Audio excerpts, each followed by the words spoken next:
আসসালামু আলাইকুম, কেমন আছো সবাই?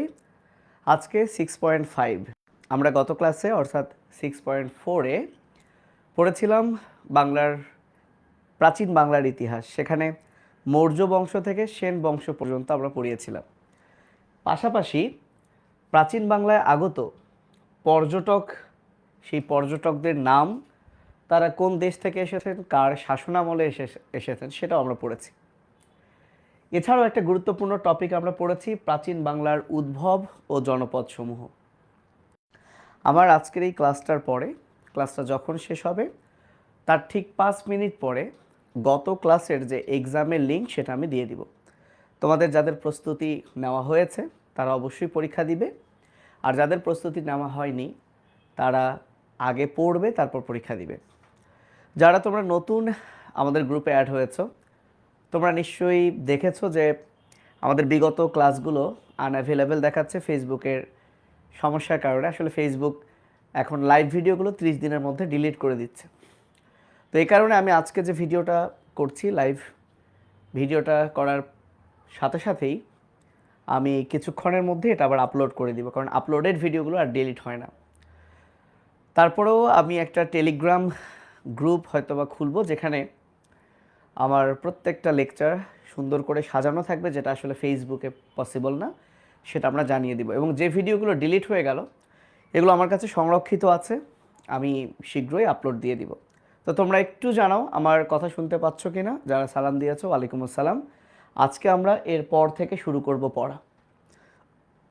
তো সব ওকে আছে কিনা, আমার সাউন্ড ক্লিয়ার কিনা আমাকে একটু জানিয়ে দাও। তো আজকে আমরা যে গুরুত্বপূর্ণ টপিকটা পড়ব সেটা হচ্ছে আমি একটু জুম করি। দেখো, আমরা তো পাল আমল এগুলো সব পড়ে ফেলছি, তাই না? তো এখন এই পাল আমলে, পাতে পাল আমল, ঠিক আছে, পাতে পাল আমল, এই পাল আমলে পাহাড়পুর প্রতিষ্ঠিত হয়। পাহাড়পুর কোথায় তোমরা নিশ্চয়ই জানো, নওগাঁয়, তাই না? অনেকেও হয়তো বা গিয়েছো, কে কে গিয়েছো হাত তোলো। তো সেই নওগাঁর পাহাড়পুরে অনেকগুলো বিহার আছে। এগুলো হচ্ছে পাহাড়পুরের নিদর্শন। একইভাবে দেখো, কুমিল্লার এই ময়নামতি বা রোহিতগিরিতে আবার কিছু বিহার বা অন্যান্য কিছু অংশ আছে, সেগুলো হচ্ছে আবার ময়নামতির নিদর্শন। আবার মহাস্থানগড়, পুন্ড্র, তাই না, সেখানেও অনেক কিছু আছে। সোনারগাঁ, সুবর্ণগ্রাম, সেখানে অনেক কিছু আছে। তো আমাদের এই বাংলাদেশে এক এক এলাকায় এক এক নিদর্শন আছে। বিশেষ করে যে নিদর্শনগুলো প্রাচীন বাংলা থেকেই রয়ে আছে সেগুলো পরীক্ষায় খুব আসে। যেহেতু এই চারটা জিনিস, কোন চারটা? পাহাড়পুর, ময়নামতি, মহাস্থানগড় এবং সোনারগাঁ, এখানে অনেক অনেক নিদর্শন আছে। তো এই চারজনের মধ্যে, চারজন তো না, এই চারটার মধ্যে যে কোনো তিনটার নিদর্শন আমরা খুব ভালো করে পড়ব। দেন বাদবাকি যা থাকলো সেটা হচ্ছে বাকিটা। সাথে আর একটা জিনিস পড়তে হবে, সেটা আমি একটু পরে বলছি। তো নর্মালি তোমরা যারা আসলে এই জায়গাগুলো গিয়েছো, পাহাড়পুরে গিয়েছো, গিয়ে বিভিন্ন বিহার দেখেছো, তার নামগুলো দেখেছো, শুনেছো, তাদের হয়তো বা মনে আছে। বাট যাদের মনে থাকে না, তারা এই চারটার মধ্যে তো আমরা তিনটা পড়বো, এই তিনটার জন্য তিনটা ছন্দ মনে রাখবো। যদিও ছন্দগুলো আসলে মনে থাকে না, কিন্তু কিছু করার নাই, কারণ এই পুরোটা মুখস্থ করার চেয়ে একটা ছোট্ট লাইন মনে রাখা বেশি সহজ। আমি মনে রাখতাম এভাবে, দেখো, পাহাড়পুরের নিদর্শনগুলো আমি মনে রাখতাম এভাবে। সেই যে জগদ্দলকে আমি ভাবতাম জগৎ, এই জগদ্দলকে আমি কি ভাবতাম? জগৎ। সত্য হলো, অর্থাৎ জগৎ সত্য হলো সোমবারে। তাহলে কী বারে জগৎ সত্য হলো? সোমবারে। কোথায়? পাহাড়ে এসে। তাহলে আমরা একটা লাইন মনে রাখবো এভাবে, তোমরা খাতায় লিখে রাখো। তোমাদের এই শীটটা গত ক্লাসেই দেওয়া হয়েছিল নিশ্চয়ই, মানে ঈদের আগে। তোমরা নিশ্চয়ই যারা অনলাইনে ক্লাস করছো তারা এটা প্রিন্ট করে বের করে রাখছো, আর যারা প্রিন্ট করতে পারো নাই অনলাইনেই যদি লেখা যায় লেখো, না হলে খাতায় লেখো, পরে অ্যাড করে নিও। তাহলে কি লাইন? জগৎ সত্য হলো সোমবারে পাহাড়ে এসে। কারণ পরে আমরা এই লাইনটা আবার ভুলে যাব যে এটা কার ছন্দ ছিল। তাহলে আমরা কি পড়বো বলো তো? জগৎ সত্য হলো সোমবারে পাহাড়ে এসে। এবার আসো ময়নামতি। সো মানিকচন্দ্র, রাজা মানিকচন্দ্রের স্ত্রীর নামে নাম হয়েছে। তো আমরা যেহেতু রানীর নামে নাম হয়েছে, এখানে রানীর বাংলা তো থাকবেই। তো আমরা একসাথে যদি পড়ি, আমার সাথে বলো, শালবনে। আমি একটু লিখে দিই, শালবনে রানী ময়নার, রানী ময়নার, এই ময়না মানে হচ্ছে ময়নামতি। তাহলে শালবনে রানী ময়নার আনন্দ ভোজের মুড়া, আনন্দ ভোজ হচ্ছে সে আনন্দ ভোজের মুড়া। ওকে, তাহলে শালবনে রানী ময়নার আনন্দ ভোজের মুড়া, অর্থাৎ ময়নাতে ময়নামতি, শালবন, রানী, আনন্দ, ভোজ, মুড়া, এগুলো হচ্ছে ময়নামতির নিদর্শন, যেটা কুমিল্লায় অবস্থিত। এবং ময়নামতি ম দিয়েই মানিকচন্দ্রের স্ত্রীর নামেই নামকরণ করা হয়েছে। তাহলে লিখে ফেলো। তাহলে ময়নামতির নিদর্শনগুলো আমাদের হয়ে গেল, কারণ আমাদের এই বিহারগুলো জাস্ট গুলায় যায় আসলে কোন বিহার কোথায়।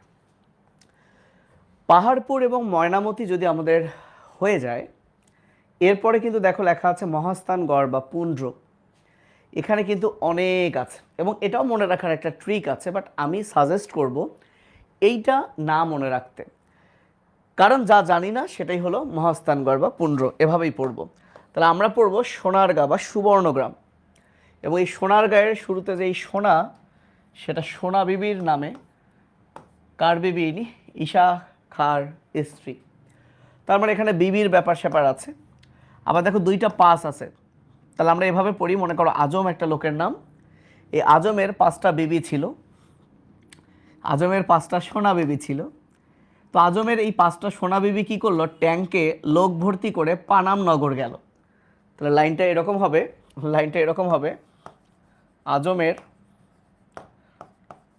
এই 5টা সোনা বিবি, 5টা সোনা বিবি কী করলো ভাইয়া? ট্যাঙ্কে লোক ভর্তি করে পানাম নগর গেল। ঠিক আছে, তাহলে এই 3টা জিনিস কষ্ট কইরা মনে রাখবা ভাই, এটা কিন্তু খুব ইম্পর্টেন্ট মেডিকেল ভর্তি পরীক্ষার জন্য, খুবই ইম্পর্টেন্ট। ওকে, তাহলে এখন কথা হচ্ছে কি ভাইয়া, আমরা যদি এই 3টা ছন্দ পড়ি বা 3টা লাইন পড়ি, তাহলে বাদবাকি সব মহাস্থানগড়, আর কি কিছু পড়া লাগবে না? উত্তর হচ্ছে আরও একটা জিনিস পড়া লাগবে। যেমন আমি যদি প্রশ্ন করি, বলো তো সীতাকোট বিহার কই থাকে? তো তুমি তো জানো সীতাকোট বিহার, সীতা বলে তো এখানে আমরা কিছু পড়ি নাই, তাহলে কি এটা তুমি মহাস্থানগড় দিবা? না, সীতাকোট বিহার আবার থাকে দিনাজপুরে। তার মানে তোমাকে আর একটা জিনিস অবশ্যই পড়তে হবে, এবং এটা তোমাকেই পড়তে হবে, তোমাকেই কষ্ট করে মনে রাখতে হবে। সেটা হচ্ছে বিভিন্ন এলাকায় একটা করে বিখ্যাত জিনিস আছে, যেমন এই সীতাকোট বিহার দিনাজপুরে সবচেয়ে প্রাচীন বিহার, খুব ইম্পর্টেন্ট। তো এটা যে দিনাজপুরে, আবার বৈরাগীর চাল হচ্ছে গাজীপুরে, রাজবন বিহার রাঙ্গামাটি, মহামুনি বিহার চট্টগ্রামের রাউজান। সো এইটার জন্য আসলে আলাদা করে একটাই তো, সো এটা মুখস্থ করে ফেলে, এটার জন্য আর ছন্দ পড়ার দরকার নেই, বারবার পড়তে থাকবা। এই যে রাজা রাঙ্গামাটি, রাজবন রাঙ্গামাটি, রাজবন রাঙ্গামাটি, মহামুনি রাউজান, সব বারবার পড়তে থাকবা। এইটা আসলে টোটালি তোমার উপর। তাহলে তোমাকে মোট পড়তে হবে 3টা লাইন, সাথে এই যে বক্সটা আছে, এই বক্সের আরও কিছু তথ্য, এই বক্সের আরও কিছু তথ্য এরপরে আছে। এই যে যেমন ভিক্টোরিয়া পার্ক কোথায়, কমনওয়েলথ সমাধি কোথায়, আমি এখানে গিয়েছিলাম চট্টগ্রামেরটাতে।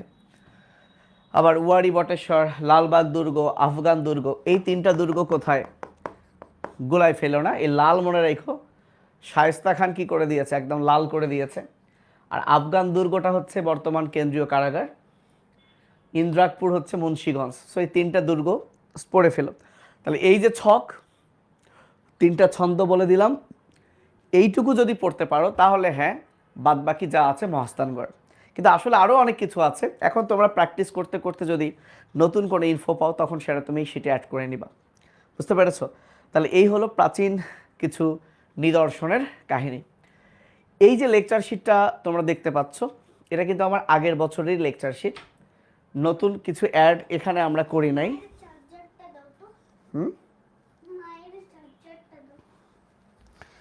এটা নিতে বলো।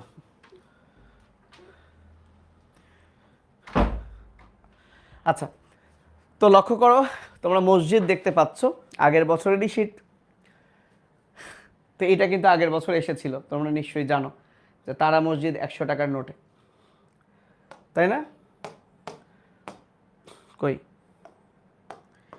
এই যে নিচেও সেটা আছে, তারা মসজিদ হচ্ছে 100 টাকার নোটে তারা মসজিদ, এটা আসছিল এবার পরীক্ষায়। তো মসজিদ থেকে পরীক্ষার প্রশ্ন আসে ভাইয়া, মসজিদ থেকে পরীক্ষার প্রশ্ন আসে। তো চলো আমরা শুরু করি। এখানে দেখো একটা টিপস দেওয়া আছে, এটা কেটে দাও, এত ছন্দ পড়া লাগবে না। যারা অন্তত রাজশাহীর মানুষ তাদের জন্য কোনো প্যারা নেই, তারা সবাই জানে বাঘা মসজিদ রাজশাহীতে, ছোট সোনা মসজিদ চাপাই এবং কুসুম্বা নওগাঁয়, এই তিনটা জানে। আর যারা তোমরা এটা নিয়ে তো গল্পই পড়ছো, বাগেরহাটে হচ্ছে 60, এইটা হয়তো বা টাঙ্গাইলের মানুষ জানে, রাজশাহীর মানুষ না জানতে পারে, আতিয়া মসজিদ টাঙ্গাইলে। এখন দেখো এই মসজিদগুলো সম্পর্কে কিছু গুরুত্বপূর্ণ তথ্য আছে এবং এই গুরুত্বপূর্ণ তথ্যে সব নোটের কথাই বলা আছে। সাথে 60 গম্বুজ, নাম 60 হলেও এখানে 77+4 81টি গম্বুজ আছে। পাশাপাশি কুসুম্বা মসজিদ হচ্ছে 1 গম্বুজ বিশিষ্ট বড় মসজিদ, এই দুইটা এক্সট্রা তথ্য। তাহলে মেইনলি আমাকে মনে রাখতে হবে কোন নোটে কোন মসজিদের ছবি থাকে। এভাবে এলোমেলো করে না পড়ে তুমি নোটগুলোকে ছোট থেকে বড় করো। যেমন আমরা জানি সবচেয়ে ছোট নোট 1 টাকার নোটও ছিল, 2 টাকার নোটও ছিল, তো 5 থেকে শুরু করো, 5 টাকার নোট। এরপরে কয় টাকার নোট তোমরা জানো? 10, তারপরে 20, 50, 100। তো তোমার যদি এই সিকোয়েন্সটা মনে থাকে, একটা জিনিস মাথায় রাখো, এই বক্সটা কিন্তু টোটালি আলাদা বক্স, মানে এইটার সাথে এক টানে মিলাইও না, এটা আলাদা বক্স, এটা আলাদা বক্স। মানে এখানকার তথ্যগুলো সহজে মনে রাখার জন্য আমি সিরিয়ালটা লিখছি। তোমার যদি এই সংখ্যার সিরিয়ালটা মনে থাকে, এটা তো এমনি মনে থাকবে, তুমি শুধু মনে রাখবা কুয়ায় 60টা বাঘ তাড়াও, মানে হচ্ছে কুয়াতে 60টা বাঘ আছে, সেটাকে তুমি তাড়াবা। তাহলে দেখো তো তোমার যদি কখনো পরীক্ষায় প্রশ্ন আসে যে বাঘা মসজিদের ছবি কয় টাকার নোটে আছে, তাহলে তুমি জানো 5, 10, 20, 50, 100। তাহলে কুয়ায় 60টা বাঘ তাড়াও, তাহলে এই যে দেখো বাঘা মসজিদ 50 টাকার নোটে আছে। তাহলে তোমার এই লাইনটা একটু মনে রাখো ভাইয়া, যে কুয়ায় 60টা বাঘ তাড়াও, কুয়ায় 60টা বাঘ তাড়াও, তাহলে তোমার মনে থাকবে ইনশাআল্লাহ। এবার আসো ভাইয়া, ঢাকায় অবস্থিত মসজিদ, ঢাকার বিখ্যাত, ঢাকায় তো অনেক মসজিদ, বিখ্যাত এই 3টা মসজিদ মনে রাখবা। 7 তারা বিবির ঢাকা, 7 তারা বিবির ঢাকা, এই 3টা মসজিদ ঢাকায়। এর নাম 7 গম্বুজ হলেও গম্বুজ আছে 3টা, মিনার 4টা। সো শায়েস্তা খাঁর আমলে পুত্র উমিদ খাঁ এটা নির্মাণ করছে, জানতে পারো। তারা মসজিদ থেকে আসছে কয়ের নোটে, কে নির্মাণ করছে সেটা মনে রাখো। আর বিনত বিবির মসজিদ প্রথম বা প্রাচীন মসজিদ, প্রাচীন বিহার কি ছিল? দিনাজপুরের সীতাকোট মসজিদ, বিনত বিবির মসজিদ। এবার দেখো বিভিন্ন দিবস আছে, এইটা তোমাকে নিজেকেই পড়তে হবে। এখানে কিছু আমরা মুখস্থ বিদ্যা দিয়েছি, এগুলো পড়াতে গেলেও তোমরা হাসবা। জাতীয় বৃক্ষ, ফল, মাছ, এটা একবার রিডিং দিও। আমি তোমাদের একটা জিনিস ইজি করে দিই, সেটা হলো আমরা বাংলাদেশ 1971 সালের 16ই ডিসেম্বর বিজয় লাভ করছি। তো 16ই ডিসেম্বর থেকে পরের বছর আসতে আর 14-15টা দিন বাকি। তো ওই 71 সালে আমরা বিজয় লাভ করার পর আসলে ওই 14-15 দিনে কোনো সংস্থার সদর দপ্তর লাভ করতে পারি নাই, বা কোনো সংস্থার আসলে সদর দপ্তর না, সদস্য পদ লাভ করতে পারি নাই। ঠিক 72 সালের এপ্রিল মাসে প্রথম বাংলাদেশ একটা আন্তর্জাতিক সংস্থার সদস্য পদ লাভ করে। এইটা পরীক্ষার জন্য মারাত্মক ইম্পর্টেন্ট, যে বাংলাদেশ প্রথম কোন আন্তর্জাতিক সংস্থার সদস্যপদ লাভ করে। সেটা হলো কমনওয়েলথ, 18 এপ্রিল। এইটা অবশ্যই লাগবে, দুইভাবে প্রশ্ন আসতে পারে। কমনওয়েলথের সদস্যপদ লাভ করে কখন? 72 সালের 18 এপ্রিল, একদম মুখস্থ। এবং এটা 72 সালেই এপ্রিল মাসেই প্রথম, 18 এপ্রিল। আবার আসতে পারে প্রথম কোন সংস্থার, প্রথম হলো কমনওয়েলথ। এবং দেখো এপ্রিল থেকে 1 বাড়াও আর 18 থেকে 1 কমাও। এপ্রিল থেকে 1 বাড়ালে হয় মে, 18 থেকে 1 কমালে হয় 17 মে। এটাও লাগবে, কারণ তুমি ডাক্তারি পরীক্ষা দেওয়ার জন্যই এই ক্লাসগুলো করতেছো। এবং WHO, ওয়ার্ল্ড হেলথ অর্গানাইজেশন, বিশ্ব স্বাস্থ্য সংস্থা, এই ডাক্তারি স্বাস্থ্য নিয়েই তো কাজ করে। তাই তোমার জানা লাগবে সেটার সদস্যপদ বাংলাদেশ কত সালে 72 সালের 17 মে। এই দুইটার তারিখ সহ তোমার মনে রাখতে হবে। বাকিগুলোর যদি তুমি তারিখ নাও মনে রাখতে পারো, শিক্ষা রিলেটেড যেহেতু ইউনেস্কো মনে রাখতে পারো, আর বাকিগুলো শুধু 72 মনে রাখবা। এখন আমার যেটা কথা, 72 সালে তো আমরা অনেক সংস্থারই সদস্যপদ লাভ করি, তাই আমরা 72 বাদে 73, 74, 76 এইগুলো যদি মনে রাখি, এগুলো অল্প অল্প করে আছে, তাহলে বাদ বাকিগুলো 72 আমরা এভাবেও পড়তে পারি। তো 73টা আমি এভাবে মনে রাখতাম, খেয়াল করো ভাইয়া। 73 সালের শেষে 3, অনেকগুলো সংস্থারই সদস্যপদ লাভ করি, বাট এই 3টা আমরা মনে রাখবো। সেটা হলো এডিবি, এশিয়ান ডেভেলপমেন্ট ব্যাংক। একে সংক্ষেপে তুমি আদিব ভাবো। আদিব মনে করো একটা ছেলের নাম। এই আদিব কি করেছে? ফাও খেয়েছে, ফাও খেয়ে রেড কার্ড পেয়েছে।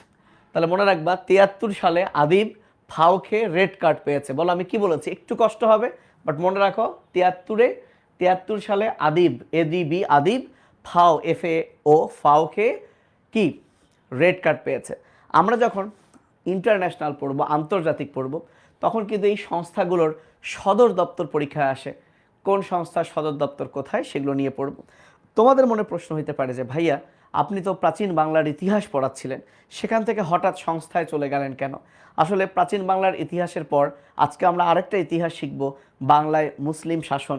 সেই ইতিহাসটা আমরা গল্প করে পড়ব, কিন্তু এর পাশাপাশি সাধারণ জ্ঞানে যে কিছু মুখস্থ বিদ্যার টপিক আছে সেগুলোও আমরা একটু একটু করে পড়া দিচ্ছি, যাতে করে তুমি এটাও মনে রাখতে পারো। তো এটা মুখস্থ বিদ্যার টপিক, আগেরগুলো টপিক যে জাতীয় দিবস, তো এটা মুখস্থ বিদ্যার হলেও কিছু কথা আমি আসলে বলছি, না হলে বলতাম যে মুখস্থ করে নিও। তাহলে 73 শেষে 3টা কথা, আদিব ফাও খেয়ে রেড কার্ড পেল। আর এভাবেই মনে রাখো 74 শেষে 4টা কথা। এই 4টা কথার 2টা কথাতে ইসলামী আছে। তাহলে মনে করো ইসলামী একটা সংস্থা বা ইসলামী 2টা সংস্থা জাতিসংঘে ফিফা মানে ফুটবল খেলতে গেল। তাহলে 74 সালের 4টা কথা মনে রাখবা কিভাবে? যে 2টা ইসলামী সংস্থা, একটা ওয়াইসি, একটা ইসলামী ডেভেলপমেন্ট ব্যাংক আইডিবি, এই 2টা ইসলামী সংস্থা জাতিসংঘে ফুটবল খেলতে গেছে। ফুটবল মানে ফিফার কথা চলে আসবে। তাহলে আমরা এই 4টা জায়গার সদস্যপদ লাভ করি 74 সালে। এছাড়া আন্তর্জাতিক পুলিশ সংস্থাকে বলে ইন্টারপোল 76 সালে। এবং দেখো 2টা ICC আছে, একটা ক্রিকেট, একটা ক্রিমিনাল। সো ক্রিকেট খেলি 2000-এ, 10 বছর পর ক্রিমিনাল, 10 বছর পর ক্রিমিনাল। তো আরও অনেকগুলো সংস্থারই সদস্যপদ বাংলাদেশ লাভ করেছেন, কিন্তু এইগুলো তুলনামূলক বেশি এসেছে। তোমরা চাইলে আরও বেশি পড়তে পারো, কিন্তু এইটুকু অবশ্যই তোমরা মনে রাখবে, মনে রাখবে। ওকে, একজন বলেছে ভাইয়া, জয় বলেছে অফলাইনে গিয়ে কি 5টা লেকচার শিট পাওয়া যাবে? হ্যাঁ, অফলাইনে তো আমাদের 5টা আছে। তুমি কি অফলাইন স্টুডেন্ট? তাহলে তুমি পাবা। চলে আসো, বাংলাদেশ যে বিভিন্ন সংস্থার সদস্য, কোন সংস্থার কততম সদস্য? এই যে বাংলাদেশ সর্বপ্রথম কমনওয়েলথের সদস্যপদ লাভ করে, যখন লাভ করে তখন বাংলাদেশ আসলে কততম ছিল? 32।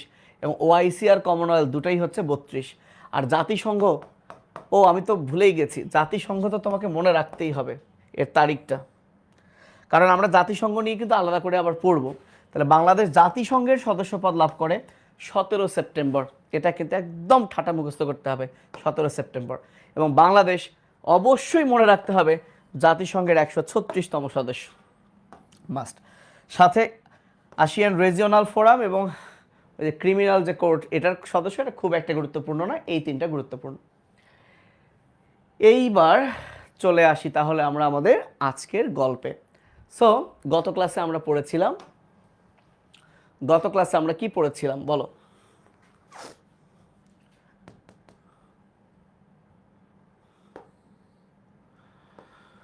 প্রাচীন বাংলার ইতিহাস।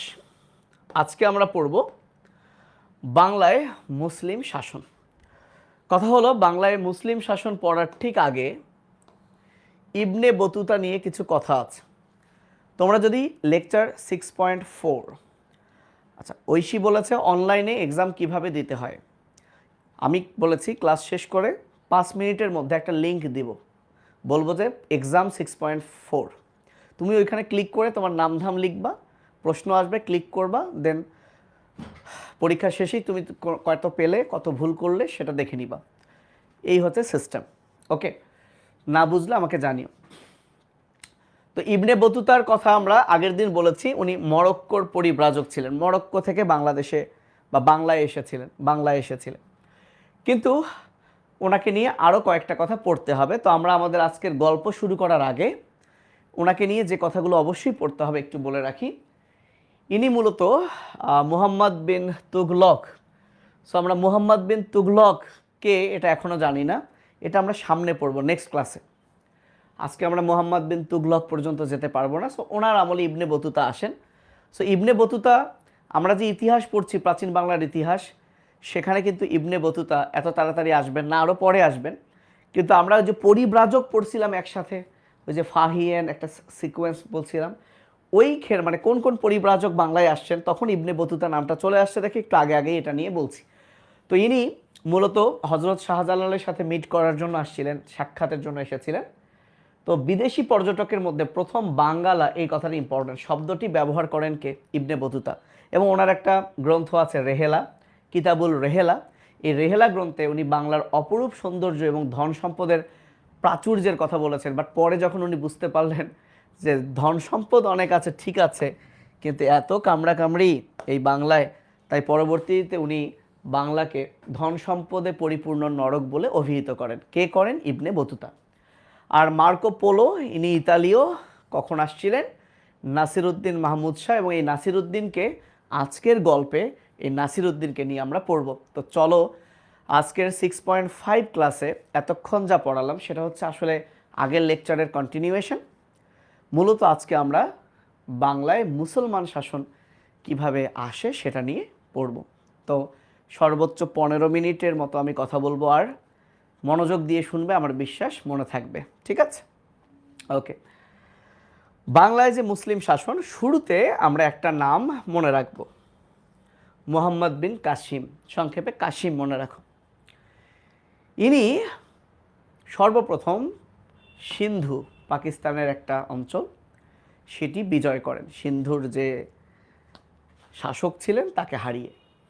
কিন্তু খুবই দুঃখজনক, মুহাম্মদ বিন কাসিম ইনি মুসলিম, সিন্ধু বিজয় করলেন, কিন্তু উনি খুব অল্প সময়ে মারা গেলেন। তাহলে এখান থেকে আমরা দুইটা প্রশ্ন মনে রাখবো এমসিকিউ এর জন্য। এক, যেহেতু সিন্ধু বিজয় করেছিলেন, তার মানে মুসলিম শাসনের আবির্ভাব কিন্তু ঘটেছিল পাকিস্তানে, তার মানে উপমহাদেশে। সো উপমহাদেশে ইসলামের আবির্ভাব ঘটান কে? কাসিম। এনার কথা একটু মনে রাখো। কিন্তু ওনার অকাল মৃত্যুতে এই উপমহাদেশে ইসলাম আসলে একটা রাজনৈতিক শক্তি হিসেবে প্রতিষ্ঠিত হতে পারল না। তারপর অনেকেই চেষ্টা করলেন। ওকে, এরপরে আমরা গুরুত্বপূর্ণ যে নামটা, যেটা নিয়ে আমরা সামনেও কথা বলবো, মানে আজকের ক্লাসে এই নামটা ঘুরপাক খাবে, কাসিমের কথা এখন তোমরা ভুলে যাও, সেটা হলো ঘুড়ি। মোহাম্মদ ঘুড়ি, ঘুড়ি ঘুড়ি ঘুড়ি, এই ঘুরে ফিরে ঘুড়ির কথা কিন্তু আসবে। ঘুড়ি কোথাকার? গজনী। গজনী কি? আফগানিস্তান, আফগান। সো গজনীর শাসক, আফগানিস্তানের এই শাসক ঘুড়ি, উনি চেষ্টা করলেন যে ইন্ডিয়া, দিল্লি দখল করা যায় কিনা। শুরু করলেন যুদ্ধ। কার সাথে? দিল্লির শাসকের সাথে, দিল্লির তৎকালীন শাসক পৃথ্বীরাজ, না মনে রাখলেও চলবে। সো পৃথ্বীরাজের সাথে ঘুড়ির প্রথম তরাইনের যুদ্ধ হলো। দুঃখজনক, ঘুড়ি হেরে গেলেন। বাট সুখবর, ঘুড়ি মরে যাননি, বেঁচে ছিলেন। এজন্য পরের বছর 92 সালে উনি আবারও সেই একই জায়গায় যুদ্ধ করলেন, নাম হলো দ্বিতীয় তরাইনের যুদ্ধ। এইবার ঘুড়ি জয়ী হলেন এবং ভাবলেন পৃথ্বীরাজকে আর বাঁচিয়ে রাখা যাবে না, মেরেই ফেললেন, কারণ বাঁচিয়ে রাখলে আবার পরের বছর হয়তো বা পৃথ্বীরাজ যুদ্ধ করবে। এই যে ঘুড়ি জয় করলেন দিল্লি, কিন্তু তার মন পড়ে রইল সেই আফগানে। উনি ফিরে গেলেন গজনীতে। এখন দিল্লি জয় করেছেন, এখানে তো কাউকে দায়িত্ব দিতে হবে। ঘুড়ির সেনাপতির নাম কুতুবউদ্দিন আইবেক, আমরা সংক্ষেপে কুতুব বলি আজকে। সো কুতুবকে, ওনাকে দিল্লির শাসনকর্তা নিয়োগ করেন এবং গজনী ফিরে যান। ওকে, খুব ভালোভাবে কুতুবউদ্দিন দিল্লি শাসন করছিলেন এবং সামনে আমরা এই কুতুবউদ্দিনকে নিয়ে ভালো মতো পড়ব। তো 1206 সালে ঘুরি মারা যান। একটা জিনিস খেয়াল করো তো, দিল্লি শাসন করছেন কে? কুতুবউদ্দিন। কিন্তু কুতুবউদ্দিন কি স্বাধীন? না, কারণ তাকে কন্ট্রোল করছিল কে? আফগান থেকে ঘুরি। ঘুরি যখন মারা গেলেন 1206 সালে, তখন তো কুতুবউদ্দিনকে আর কর্তৃত্ব করার কেউ নেই। তখন কুতুবউদ্দিন নিজেকে দিল্লির স্বাধীন সুলতান ঘোষণা করেন। তাহলে যদি বলা হয় যে কোন মুসলিম প্রথম দিল্লির স্বাধীন স্বাধীন সুলতান ঘোষণা করেন, বা যদি প্রশ্ন হয় ভারতে স্বাধীন মুসলিম শাসন শুরু করেন কে, বা যদি বলা হয় উপমহাদেশে, যদি উপমহাদেশে ভারত বললে তো অবশ্যই কুতুবউদ্দিন, কিন্তু উপমহাদেশে তো ভারতের আগে পাকিস্তানে কাশিম আসছিল, কিন্তু উনি তো আসলে স্থায়ীভাবে করতে পারেন নাই। যদি বলে উপমহাদেশে স্থায়ীভাবে মুসলিম শাসন এর প্রতিষ্ঠা করেন কে, তাহলে কিন্তু কুতুবউদ্দিন। এই কুতুব নামটা কিন্তু ইম্পর্টেন্ট। সো আমরা এখন দুইটা নামের মধ্যে আছি। ঘুরি দায়িত্ব দিলেন কুতুবউদ্দিনকে, সো কুতুবউদ্দিনই কিন্তু ভারতবর্ষে প্রথম। আর উপমহাদেশে প্রথম বলবো না, উপমহাদেশে আবির্ভাব হয়েছে কাশিম, কিন্তু আসলে স্টাবলিশড করেছেন স্থায়ীভাবে স্বাধীনভাবে কুতুবউদ্দিন। শুরু হলো দিল্লি সালতানাত, মানে দিল্লির এই সাম্রাজ্য এখন শুরু হলো। আমরা দিল্লিতে মুসলিম শাসন প্রতিষ্ঠা হলো। এখন এই বিভিন্ন বংশ ধাপে ধাপে এসেছিলেন। তো কুতুবউদ্দিন কিন্তু কি ছিলেন? তুর্কি। তাই এই বংশটার নাম তুর্কি বংশ বলা হয়, বা দাস বংশ। প্রশ্ন হতে পারে দাস বংশর প্রতিষ্ঠাতাকে? কুতুবউদ্দিন। এবং দিল্লি সালতানাত, মানে এই দিল্লির এই যে পুরো যতগুলো বংশ ধাপে ধাপে আসবে, এর মধ্যে প্রথম যেহেতু দাস বংশ আসছে, তার মানে এভাবেও যদি প্রশ্ন আসে যে দিল্লি সালতানাত প্রতিষ্ঠাতা কে, সেটা হলো কুতুবউদ্দিন। তো যেহেতু তিনি প্রথম দিল্লিতে এসে মুসলিম প্রথম মুসলিম শাসক হলেন ভারতবর্ষের, উনি অনেক দানশীল ছিলেন এবং দান করা শুরু করলেন। মনে হয় উনি লাখ লাখ টাকা দান করতেন বক্সে করে, তাই ওনার একটা সুন্দর নাম দেওয়া হয় লাখ বক্স। এবং তোমরা নিশ্চয়ই দিল্লির কুতুব মিনার নাম শুনেছ। এই কুতুব মিনারের নির্মাণ কাজ কিন্তু শুরু করেন উনি। তবে এখানে একটা ছোট্ট কথা, মনে হইতে পারে ওনার নাম কুতুব, সো কুতুব মিনার মনে হয় ওনার নামে, কিন্তু খুব দুঃখজনক, উনি কুতুবউদ্দিন বখতিয়ার কাকি বলে একজন লোক ছিলেন, ওনার নামেই মূলত কুতুব মিনার নির্মাণ শুরু করেন। তাহলে কুতুব মিনার নির্মাণ শুরু করেন উনি, কিন্তু ওনার নামে না। তো এই সেই কুতুব মিনার কোথায় অবস্থিত? দিল্লিতে। এবং বলা হয় এই বিশ্বে ইট দিয়ে তৈরি, ইট সবচেয়ে উঁচু ভবন হচ্ছে এই Qutub Minar. By the way, এটা লিখছি না এখন। এই কুতুব উদ্দিনের আবার জামাই হচ্ছে ইলতুৎমিশ। এই সব কুতু এসব কথাবার্তা এদের নামে আছে, যে কুতু এটাও তুর্কি, তু ইলতু, যাই হোক, এই তুতমিশ ইনি ছিলেন কুতুবউদ্দিনের জামাই, এবং কুতুবউদ্দিনের চেয়েও পাওয়ারফুল, যেহেতু মেয়েকে বিয়ে করছে, একটু পাওয়ার তো আছে। তাহলে এখানে দুইটা কথা, যদি বলে দিল্লি সালতানাতের প্রতিষ্ঠাতা তাহলে কুতুবউদ্দিন, বাট ইনি যেহেতু পাওয়ারফুল, যদি বলে প্রকৃত কেবল, তাহলে এনা জামাইয়ের কথা বলতে হবে। কুতুব মিনার নির্মাণ শুরু করেন কুতুবউদ্দিন আইবেক, কিন্তু এটাকে কমপ্লিট করেন, শেষ করেন কে? এই ইলতুৎমিশ। এবং এই তুতমিশ একটু পাওয়ারফুল ছিলেন, এবং এই কারণে পাওয়ারফুল মানে কি? পাওয়ার মানেই টাকা। উনি প্রথম মুদ্রা চালু করেন, টাকা চালু করেন, এজন্য উনি আসলে পাওয়ারফুল ছিলেন। এবং ওনাকে একটা সুন্দর উপাধি দেওয়া হয় সুলতান-ই আজম, সুলতান-ই আজম। এবং এই ইলতুৎমিশের মেয়ের নাম সুলতানা রাজিয়া। দেখবা এইরকম নামে তোমাদের দাদা দাদি নানানি মায়ের নাম আছে আর কি, দাদা তো না, দাদি নানি মায়ের নাম আছে। সবাই সুলতানা রাজিয়া হইতে চাইতো, কারণ সুলতানা রাজিয়া এই ইলতুৎমিশের মেয়ে, এবং এই সুলতানা রাজিয়াই দিল্লির সিংহাসনে আরোহণকারী প্রথম নারী। তো কি দাদিরা নানিরা চাইতেন যে মেয়ের নাম সুলতানা রাজিয়া হোক, দিল্লির সিংহাসনের প্রথম নারী, তাই না? ওকে, যেমন এখন অনেকেই কি, তোমরা কি এই বাংলাদেশে কি কেউ বাচ্চা কাচ্চার নাম মেসি রোনালদো রাখছে নাকি, আল্লাহ জানে। যাই হোক, তোমরা তাহলে এখন আমার একটু যদি আমার সিকোয়েন্সটা বলি, তাহলে ছিল কে? কাশিমের কথা বাদ দেন। ঘুড়ি জয় করে দায়িত্ব দিল কাকে? কুতুবকে। কুতুবের জামাইকে তুত। এই তুতের বেটির নাম, কন্যার নাম সুলতানা রাজিয়া। আর ফাইনালি আমরা মনে রাখবো এই তুতমিশের ছেলের নাম নাসিরউদ্দিন মাহমুদ। এইটুকু আমরা আপাতত মনে রাখবো। তার তুতমিশের মেয়ের নাম সুলতানা রাজিয়া এবং তার পুত্রের নাম নাসির উদ্দিন মাহমুদ। এখন কথা হলো, খুব মনোযোগ দাও, আমরা তো বাংলাদেশের মানুষ, আমরা তো মূলত কি পড়ব, বাংলার ইতিহাস পড়ব। কিন্তু আমরা কিন্তু এখনো বাংলায় নাই, আমরা আছি কিন্তু এখন দিল্লিতে। তো যেহেতু আন্তর্জাতিক যোগ হয়েছে, আন্তর্জাতিক যোগ না হলে কিন্তু আমরা এই দিল্লির কথাগুলো আলোচনা করতাম না। তারপরে হয়তো বা করতাম, কারণ বাংলায় মুসলিম শাসনের জন্য যিনি আসছেন বখতিয়ার খলজি, যখন আমি এই বখতিয়ার খলজির ইতিহাস বলবো, তখন এই ইতিহাস বলতে বলতে ঘুরির নাম আসবে, কুতুবের নাম আসবে, এই নাসির উদ্দিনের নাম আসবে। তখন কিন্তু তোমরা আসলে মিলাইতে পারবা না ভাই এইসব ঘুরিকে কুতুবকে। এই জন্য আমি একটু বলে দিলাম যে অলরেডি কিন্তু ভারতবর্ষে দিল্লির শাসন চলছে। বাই দ্য টাইম বাংলায় কি হয়েছে, চলো এবার আমরা সেখানে ফিরে যাই। এইবার তোমার ব্যাপারগুলো সব মাথায় ধীরে ধীরে ঢুকে যাবে। এই সেই বখতিয়ার খলজি যিনি জাতিতে তুর্কি, কিন্তু ওনার দেশও ছিলেন আফগানিস্তান। আফগানিস্তানের একটা জায়গায়, বর্তমানে এই জায়গাটার নাম এটা, আমি আর উচ্চারণ করলাম না, একবার জাস্ট দেখে নিও।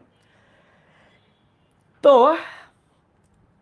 যেহেতু উনি আফগানিস্তানের অধিবাসী, আর আফগানিস্তানের শাসককে ঘুরি, কারণ ঘুরি তো দিল্লি জয় করে আফগান ফিরে গেছে, এবং এই সেই কোথায় কোথায় কোথায় কোথায় কোথায় এই সেই বখতিয়ার খলজি, উনি একবার গেলেন কার কাছে, ঘুরির কাছে। বখতিয়ার খলজির মধ্যে অনেক কনফিডেন্স ছিল যে হ্যাঁ, আমি আসলে, আপনি যে দিল্লি জয় করেছেন সেখানে যে এখন কে আছে, কুতুবউদ্দিন আছে, আমিও ইনশাল্লাহ অন্যান্য জায়গাও দখল করতে পারবো, আমাকে একটু চাকরি দেন বা কিছু দেন, আপনার সাথে রাখেন, আপনার সেনাপতি বানান। তো এনিহাও চেহারা সুরত মনে হয় ভালো ছিল না নাকি, ঘুরি রাজি হন নাই। ঘুরি বখতিয়ার খলজিকে আসলে দেখেই আসলে পছন্দ করেন নাই, বেচারা একটু মনোকষ্ট পেয়েছেন মনে হয়। যাই হোক, এরপর কি আর করার, যে আফগানে তো আর কাজ হচ্ছে না, তাহলে আমি যেটা দখল করতে চাই, বা উপমহাদেশে আমিও রাজত্ব করতে চাই। সো উপমহাদেশের দিল্লির শাসক যেহেতু কুতুবউদ্দিন, বখতিয়ার খলজি কুতুবউদ্দিনের সাথে দেখা করতে গেল। যে কুতুবউদ্দিন তো আর বলে নাই, কিছু একটা বলছে যে স্যার জাহাপনা, যাই হোক, যে আমাকে কিছু একটা দেন, দায়িত্ব দেন, ইনশাল্লাহ আমিও পারবো। আর স্বাভাবিক, কুতুবউদ্দিন তো ঘুরির পরামর্শে চলে, ঘড়ির সাথে কথা বলে আসলে, বা যাই হোক, এনিহাউ কুতুবউদ্দিনও আসলে পছন্দ করে নাই। বেচারার তো খুবই টেনশন। কোন বেচারার? বখতিয়ার খলজি। অবশেষে এই অযোধ্যার শাসনকর্তা হুসামউদ্দিন, নাম দরকার নাই, তার কাছে গেলেন। মানে আসলে কোথায় কাজ হবে না, সবখানেই যাব, কোথাও না কোথাও তো কাজ লাগবে। অ্যান্ড অযোধ্যার এই হুসামউদ্দিনেরও মনে হয় চেহারা সুরত ভালো ছিল না নাকি, পছন্দ করে ফেলছে, হয়তো বা মিলে গেছে আসলে চেহারার সাথে। এনিহাউ পছন্দ করছে। এইবার হচ্ছে তোমার এমসিকিউ কি, সেটা হুসামউদ্দিন তাকে, এই বখতিয়ার খলজিকে, এই বতে বখতিয়ার খলজিকে এই ভ দিয়ে দুইটা জায়গার দায়িত্ব দেন, ভাগবত ও ভিউলি। Very very important. Bakhtiyar Khalji কোন দুইটা জায়গার দায়িত্ব পান? দুইটা দায়িত্ব পাওয়ার পরই পাওয়ার খাটানো শুরু করেন। বতে বখতিয়ার, বতে বৌদ্ধ বিহার, এই বিহার, বর্তমানে যেটা ভারতের বিহার রাজ্য, এই বিহার রাজ্য আক্রমণ করে দখল করে নেন। যখনই দখল করে নিলেন, এটাকে কি বলে, অদন্তপুরী, এই বিহার যখন জয় করে ফেললেন, এইবার বখতিয়ার খলজি উপহার নিয়ে গেলেন কার কাছে? কুতুবের কাছে, যে জাহাপনা দেখেন, অযোধ্যার শাসনকর্তা আমাকে দায়িত্ব দিয়েছিল, আমি কিন্তু বিহার জয় করে ফেলেছি, মানে আমি আসলে পারবো। তো লোকটা খুব চালাক ছিল, আসলে মন খারাপ করে নাই, বরং উপহার নিয়ে আবার কুতুবউদ্দিনের কাছে গেছে। এবার কুতুবউদ্দিন বলল, আরে তাই নাকি, তো বিশাল ব্যাপার, বিশাল কাজ করে ফেলছে। দেন ফাইনালি কুতুবউদ্দিন এর অনুমতিতেই পরবর্তীতে, এইটাই এবার হচ্ছে মেডিকেলে আসছিল, আগের বছর লক্ষণ সেনকে পরাজিত করে নদিয়া জয় করে। তাহলে যে ব্যাপারটা আমরা অনেকেই হয়তো বা ভুল করি, বখতিয়ার খলজি প্রথম জয় করেন কিন্তু বিহার, এরপরে কিন্তু নদিয়ার এই যে বিক্রমপুর যেটা জয় করেন, এবং নদিয়া জয় করেন কাকে পরাজিত করে? লক্ষণ সেনকে পরাজিত করে, এবং তখনই আসলে বাংলা জয় হয়। এবং এই সালটা হচ্ছে 1204 সালে। 1200 পার হয়েছে মানে কত শতাব্দীতে? ত্রয়োদশ। এটা মারাত্মক ইম্পর্টেন্ট মেডিকেল ভর্তি পরীক্ষার জন্য। এবং যেহেতু উনি লক্ষণ সেনকে পরাজিত করেন, করে যেহেতু একটা রাজ্য জয় করলেন বাংলা, তাহলে তো রাজধানী স্থাপন করতে হবে। এই লক্ষণ থেকে জায়গাটার নাম ছিল লক্ষণাবতী, যেটাকে আসলে মুসলিমরা লখনৌতি বলে ডাকতো, যেটার মেবি বর্তমান নাম দিনাজপুরের দেবকোট। সো এখানেই উনি রাজধানী স্থাপন করলেন। মানে ভয়াবহ ইম্পর্টেন্ট যে বখতিয়ার খলজি প্রথম বাংলায় মুসলিম শাসন প্রতিষ্ঠা করেন 1204 সালে, এবং সেই রাজধানী হয় কোনটা? লখনৌতি বা দিনাজপুরের দেবকোট। এখন কথা হলো যে ধরো এটা আফগানিস্তান, এটা হচ্ছে সেই বাংলা, তো ইনি তো আসলে পুরো বাংলা এখনো জয় করেননি বা দখল করেননি, তো এনার আরও বাংলার ওই বাকিগুলো হয়তো বা জয় করা দরকার ছিল। কিন্তু উনি দেখলেন ওনার বাড়ি আফগান, উনি আছেন বাংলায় শাসন করছেন, তাহলে কোনোভাবে যদি আফগান থেকে এই বাংলায় আসার রাস্তা যদি একটু সহজ করা যায়, তাহলে হয়তো বা এখান থেকে কোনো কিছু লুটপাট করে আফগানে ইজিলি পাঠাতে পারবেন, বা অস্ত্র টস্ত্র লাগলে হয়তো এখান থেকে আনতে পারবেন। তো এই দুই জায়গার মধ্যে যোগাযোগ সহজ করার জন্য সেইখানে ছিল তিব্বত। সো উনি ভাবলেন এই তিব্বত যদি আমি জয় করতে পারি, তাহলে তো আমার এই আফগানিস্তানের সাথে আমার কি যোগাযোগ কি হবে? ইজি হবে। এই জন্য উনি পুরো বাংলা আসলে দখল না করতে গিয়ে তিব্বত জয় করতে গেলেন। এবং এখানে আসলে অনেক গল্প আছে, কাহিনী আছে। এত কাহিনী না বলে সংক্ষেপে যদি বলি, উনি আসলে ব্যর্থ হলেন, পরাজিত হলেন। তাই এই প্রশ্নটা আসে যে বখতিয়ার খলজির শেষ অভিযান কোনটি ছিল? তিব্বত অভিযান। এবং উনি এতটাই কনফিডেন্স ছিল ওনার মধ্যে, কিন্তু আলটিমেটলি এখানে যাওয়ার পর যখন উনি হেরে গেলেন, তখন পরাজিত হয়ে ফিরে আসেন সেই দেবকোটে, এবং ফাইনালি উনি অসুস্থ হয়ে পড়েন। এবং ওই যে ঘুড়ি মারা যান 1206 সালে বলছিলাম, সেই 1206 সালে তিনিও আসলে অসুস্থ হয়ে মারা যান। যদিও অনেকেই বলে আলী মর্দান খলজি, বখতিয়ার খলজির 3জন সেনাপতি ছিল, তার মধ্যে ইনি একজন। অনেকেই মনে করেন যে আলী মর্দান খলজির হাতেই উনি আসলে নিহত হন। তো আমরা এখন এই 3জন সেনাপতির সম্পর্কে একটু জানব। মনে রাখো, বখতিয়ার খলজির 3জন সেনাপতি ছিলেন: শিরান, গিয়াসউদ্দিন ইওয়াজ, সংক্ষেপে ইওয়াজ, এবং আলী মর্দান খলজি। এবং এই 3জনের মধ্যে এই যে শিরান, ইনি ছিলেন আসলে বেশি পছন্দের বা মোটামুটি জনপ্রিয় এই 3জনের মধ্যে। জিকের জন্য তোমরা যে বই কেনো না কেন, আমার এই কথাগুলো সব ভালো করে পড়তে হবে। এরপর তোমরা যে কোনো একটা বই প্র্যাকটিসের জন্য কিনতে পারো। আমি বলেছিলাম মনে হয় খন্দকার জিকেটা প্র্যাকটিস করতে পারো। তো ভাইয়া একটু খেয়াল করো, যেহেতু 1206 সালে বখতিয়ার খলজি মারা গেল, তো তখন এলাকার জনগণ এই শিরান খলজিকে 1206 সালে মারা গেছে, শিরান খলজিকে 1206 সালে কি দায়িত্ব দেওয়া হলো? কার? বাংলার। এবং মনে রাখো এনারা 3জনই 2 বছর করে শাসন করেছে। তো 1206 সালে যখন শিরান খলজি দায়িত্ব পেলেন, যেহেতু ওই কানাঘুষা চলছিল যে আলী মর্দান খলজি বখতিয়ারকে মেরে ফেলেছেন, শিরান কি করলো? এই আলী মর্দান খলজিকে গ্রেফতার করলো। কিন্তু পরবর্তীতে আলী মর্দান পালিয়ে গেল। পালিয়ে গিয়ে শিরানের সাথে তো তার একটা শত্রুতা তৈরি হলো। আলী মর্দান চলে গেল দিল্লিতে। দিল্লিতে কে আছে? কুতুবউদ্দিন। কুতুবউদ্দিনের কান ভাঙানো শুরু করলো যে কুতুবউদ্দিন শিরান এরকম খারাপ, দুনিয়ার জাতা বলা শুরু করলো। পরবর্তীতে কুতুবউদ্দিন কাউকে পাঠিয়ে এই শিরান খলজিকে ক্ষমতাচ্যুত করলো।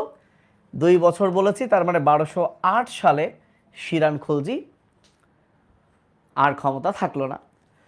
তাহলে এবার আলী মর্দান, সে তো আসলে চাচ্ছিলই নিজে ক্ষমতাটা দখল করতে, কিন্তু আলী মর্দানের চেয়েও তার উপরে কি, সিকোয়েন্সটা মনে রাখবে, ইওয়াজ, সংক্ষেপে ইওয়াজ, তাকে এবার দায়িত্ব দেওয়া হলো 1208 সালে বাংলার।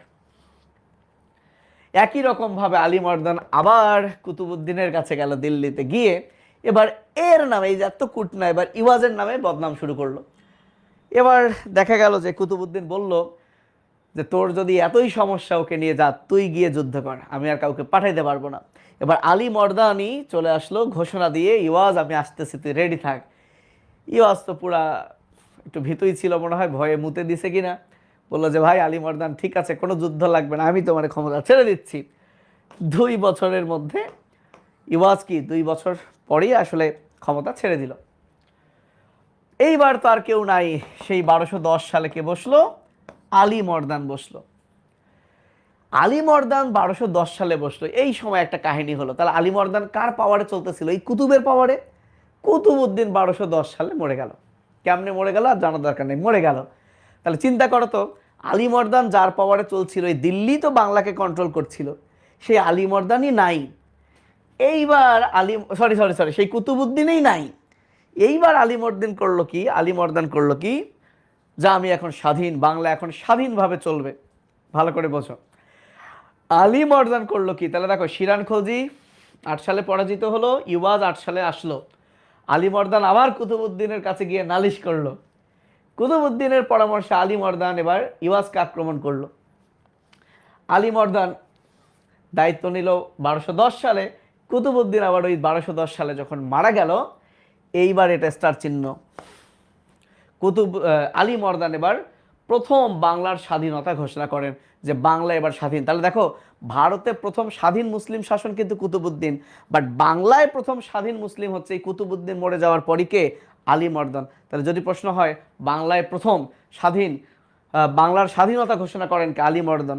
তাহলে খলজি যে মালিকদের মধ্যে আলী মর্দানই কিন্তু বাংলার স্বাধীনতা প্রথম ঘোষণা করেন। তো এখন এদের মধ্যে অন্তর্দ্বন্দ্ব তো থাকবেই লাগলো। বলছিলাম 2 বছর, 10 সালে জয়েন করে 12 সালেই নিহত হন। তারা চিন্তা করো তো, প্রথমে ছিল শিরান, শেষ আমাদের পড়া, তারপরে ছিল ইওয়াজ, তারপরে কে? আলী মর্দান। সো আলী মর্দান যখন 12 সালে নিহত হন, কপাল খুলে গেল কার? ইওয়াজের। কারণ দেখো, ইওয়াজ তো যুদ্ধই করে নাই, যুদ্ধ করলে তো মরারও চান্স থাকতো। সে যেহেতু ভয়ে ছেড়ে দিছে, ইওয়াজ তো ছিলই। এখন আলী মর্দান যেহেতু মরে গেছে, আলী মর্দানকেই তো সে ক্ষমতা দিয়েছিল, ও মরে যাওয়ায় কপাল খুলে গেল ইওয়াজের। তাহলে ইওয়াজ এবার কি করলো? ইওয়াজ 1212 থেকে 1287, দীর্ঘ 15 বছর দায়িত্ব পালন করে। সো অনেক বছর দায়িত্ব পালন করে এবং খুব ভালো ভালো কাজ করে। এজন্য এই খলজি মালিকদের মধ্যে বলা হয় গিয়াসউদ্দিন ইওয়াজ হলো শ্রেষ্ঠ। এবং ইনি আর বিভিন্ন জায়গা আক্রমণ না করে, বরং যেটুকুর দায়িত্ব পেয়েছে সেইটুকুকে কিভাবে আরো শক্তিশালী করা যায়, ইনি প্রথম নৌবাহিনী গঠন করেন। প্রথম নৌবাহিনী গঠন করেন কে? ইওয়াজ। কিন্তু কিন্তু কুতুবউদ্দিন মরে গেলে কি হবে? কুতুবউদ্দিনের জামাই কিন্তু ওই যে কুতুবউদ্দিনের জামাইকে তুত, উনি তো এখন ক্ষমতায়, এবং তুতের বেটাকে নাসির উদ্দিন, তাদের কিন্তু চোখ পড়ে গেল কোথায়? বাংলার উপর। কারণ বাংলা স্বাধীন, এটা তারা মানতে পারছে না। এই অবশেষে নাসির উদ্দিনের হাতেই ইলতুৎমিশের পুত্র নাসির উদ্দিনের কাছেই কি এই 27 সালে গিয়াসউদ্দিন ইওয়াজ হেরে যায়, এবং এই যে স্বাধীন বাংলা আলী মর্দান করে গেছে, বাংলার সেই স্বাধীনতা আবার চলে যায় এবং দিল্লির একটা প্রদেশ হিসেবে রয়ে যায়। তাহলে দেখো, ভারতবর্ষে মুসলিম শাসন আসলো কুতুবউদ্দিন, ওই পাশের একটা ঘটনা, এ পাশে আবার বখতিয়ার নিয়ে আসলো বাংলায়, এ পাশের ঘটনা। আলী মর্দান এটাকে স্বাধীন করলো, তখন আবার ওরা রাগ করে খেপে গেল। তুতমিশের বেটা নাসির উদ্দিন আবার কি যুদ্ধ করে কাকে হারালো? ইওয়াজকে হারায় আবার বাংলার সেই স্বাধীন বাংলা আর কিন্তু স্বাধীন থাকলো না। তাহলে এই ছিল আজকের গল্প। এবং নেক্সট কি হলো, নেক্সট এই নাসির উদ্দিন এরা আবার এরপরে কি হলো, তাদেরকে কে হারালো, সেগুলো নিয়ে আমরা এরপরে পড়বো। তাহলে আমরা যদি ওভারঅল বলি, মীর কাসিম তো সিন্ধু বিজয়। আমরা যদি ভারতবর্ষের আসি, ঘুরি, দিল্লি তরাইনের যুদ্ধ, দ্বিতীয় তরাইনের যুদ্ধে পৃথ্বীরাজকে হারাইছে। দিল্লির শাসক ছিলেন পৃথ্বীরাজকে হারায় সেনাপতি কুতুবউদ্দিনকে দায়িত্ব দিল। কুতুবউদ্দিনের জামাই কিসে? তুত, হ্যাঁ, তার মেয়ে সুলতানা রাজিয়া, তুতের ছেলে হচ্ছে নাসির উদ্দিন, ঠিক আছে। আর ওই পাশে বখতিয়ার খলজি প্রথমে ওই যে অযোধ্যার যে শাসনকর্তা, তাকে 2টা ভাগবত ভিউলির দায়িত্ব দিয়েছিলেন, বিহার জয় করলেন, নদিয়া লক্ষণ সেনকে পরাজিত করে নদিয়া জয় করেই কিন্তু বাংলার শাসন, মুসলিম শাসন কিন্তু সে স্টার্ট করলেন, ঠিক আছে। এরপরে বখতিয়ার খলজি যখন মারা গেল ওই 1206 সালে, ঘুড়ির সাথেই একই সালেই মারা গেল আর কি, তখন তার যে 3টা সেনাপতি, প্রথমে শিরান 1206 থেকে 8, তারপর ইওয়াজ 8 থেকে 10, তারপর আলীবর্দন 10 থেকে 12। এই 10 সালে আবার মারা গেল কে? কুতুবউদ্দিন। তখন সে বাংলাকে স্বাধীন বলে ঘোষণা দিল, কিন্তু 12 সালে অন্তর্দ্বন্দ্বে সে মারা গেল। ফলে ইওয়াজ আবার 12 সালে দায়িত্ব নিয়ে 27 সাল পর্যন্ত থাকলো। এই 27 সালে তুতের ছেলে নাসিরউদ্দিন এর কাছে ইওয়াজ হেরে গেল। ইওয়াজ শ্রেষ্ঠ ছিল, নৌবাহিনী গঠন করেছিল। হেরে যাওয়ার পর বাংলা আবার তার স্বাধীনতা হারিয়ে ফেললো এবং বাংলা হয়ে গেল আবার দিল্লির একটা প্রদেশ। এরপর কি হলো আমরা নেক্সট ক্লাসে সেটা শিখব। ঠিক আছে? সো আজকে এই পর্যন্ত। আমি 5 মিনিটের মধ্যে গত ক্লাসের এক্সামের লিঙ্ক দিব। এই ক্লাসটারও একটা ভিডিও, ডাউনলোডেড ভিডিও আপলোড করে দিব। ভালো থেকো সবাই। আল্লাহ হাফেজ। আসসালামু আলাইকুম।